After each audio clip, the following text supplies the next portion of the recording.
Assalamualaikum warahmatullahi ta'ala wabarakatuh.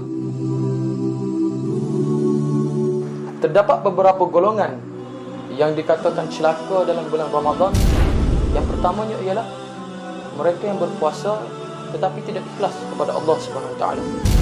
Kerana kita tahu puasa ni melatih kita ta'abbudiyah kita kepada Allah Subhanahu Wa Taala.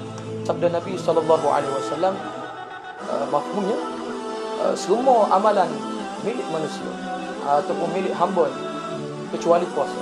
Kerana sesungguhnya puasa ini milikku dan aku akan membalasnya, kata Allah Subhanahu Wa Taala. Golongan yang kedua ialah mereka berpuasa tanpa ilmu. Puasa lagu tu gitu ya. Tidak pernah belajar bab puasa, tidak pernah mendalami ibadat puasa, tanpa mengetahui syarat sah puasa, syarat batal puasa dan berkenaan dengan puasa. Mereka tidak tahu menyebabkan puasa mereka itu amatlah rapuh dan tidak dapat menahan daripada segala perkara yang akan membabitkan mereka dalam perkara-perkara yang sia-sia. Golongan yang ketiga ialah mereka berpuasa hanya sekadar berpuasa, hanya sekadar menahan makan dan minum sahaja. Isi intipati puasa tak ada, manfaat daripada puasa, pahala puasa tak ada. Puasa tapi tak semai. Masya Allah. Maknanya kita tidak ni. Yang keempat, sahabat-sahabat, golongan yang paling celaka apabila masuk Ramadan, mereka melakukan ibadat itu dengan kemalasan dan tidak sedar pun akan kemuliaan bulan Ramadan. Semoga Ramadan kali ini lebih baik daripada Ramadan sebelum. Seperti mana kata sahabat Anas, man ta'akhkhara fasaja. Maka bolehlah benda yang Allah Ta'ala anugerahkan kepada kita dalam bulan Ramadan, insya-Allah. Tips Ramadan mencari rakan. Kita nak tambah rakan ni, kalau kita di Mesir ni, kita boleh kalau ada ikhwah, kita pergi maidah, maka kita kena tetap tepi sikit ego tu, tambah rakan dengan kita tegur sahabat-sahabat kita yang daripada negeri luar ataupun Arab. Arab ni dipanggil aset besar lah bagi kita duduk sini, kerana muamalah kita dan cara kita nak bagi percakapan kita dalam amiyah ataupun fusah. Jangan cari bawa, cari yang pelajar-pelajar you lah. Kita. Yang keduanya, dari segi rohaniah pula, kita kena jadikan Al-Quran sebagai rakan kita. Seperti Nabi menjadikan seluruh kebaikan dalam amalan menjadi sahabat baik.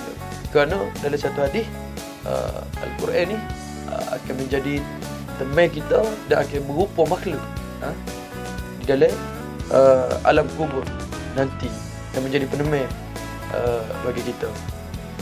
Seterusnya Qiyamul Lail, banyak manfaat dia dan kita kena jadikan dia sebagai kawan karib kita.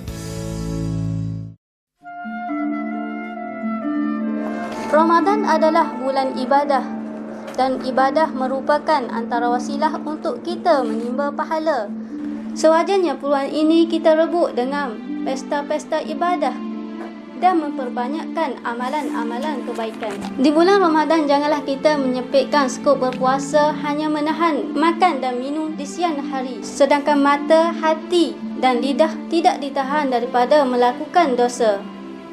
Sebagaimana sabda Rasulullah sallallahu alaihi wasallam, barang siapa tidak meninggalkan perkataan buruk dan perbuatannya tak kala berpuasa, maka tiada hajat Allah baginya, kerana pahala mereka terhapus walaupun mereka meninggal makanannya dan minumannya.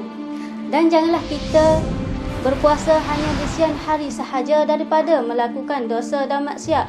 Selepas berbuka segala maksiat seperti mengupak, mencaci, merokok dan sebagainya diteruskan seperti biasa.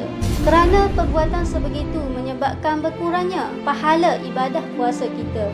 Di bulan Ramadan juga kita digalakkan untuk terus bekerja seperti biasa dan janganlah disebabkan berpuasa kita banyak memberi alasan untuk tidak bekerja kerana keletihan dan tidak bermaya.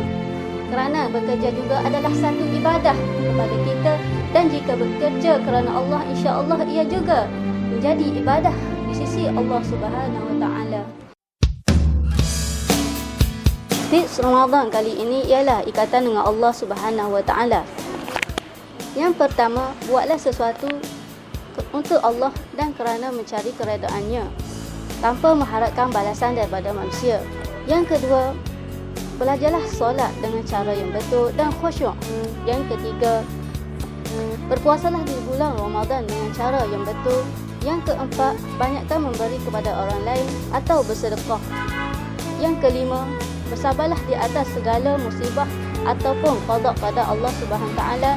Dan yang terakhir sekali, banyakkan berzikir kepada Allah Subhanahu Taala atau memikirkan tentang ciptaannya.